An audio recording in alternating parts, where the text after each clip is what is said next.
Dengan penuh rasa syukur, kita meraihkan kelahiran insan mulia Nabi Muhammad SAW, cahaya yang membimbing seluruh umat. Program telah dimulai dengan bacaan Yasin dan berselawat di dataran Bestari.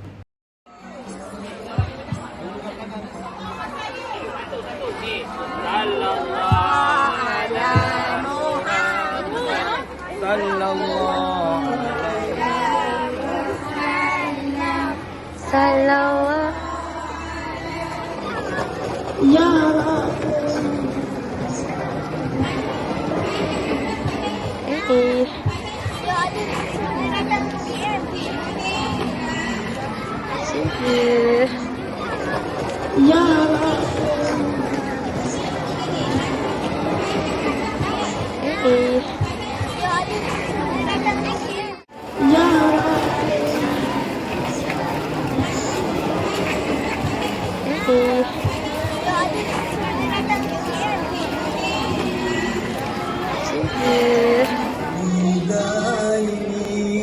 حوضك الصافي المبرد وردنا يوم النشور الله يا نبي سلام عليك يا رسول سلام عليك يا حبيب.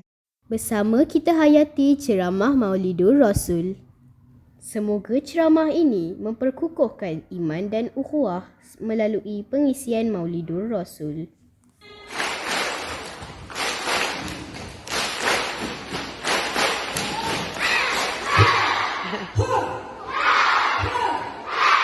Program ini diakhiri dengan pengagihan bubur lambuk kepada semua warga MJS 2. Dengan berakhirnya sambutan Maulidur Rasul, semoga seluruh warga SKP Methodist 2 meneladani sifat mulia Rasulullah SAW dalam membina masyarakat yang harmoni dan berakhlak.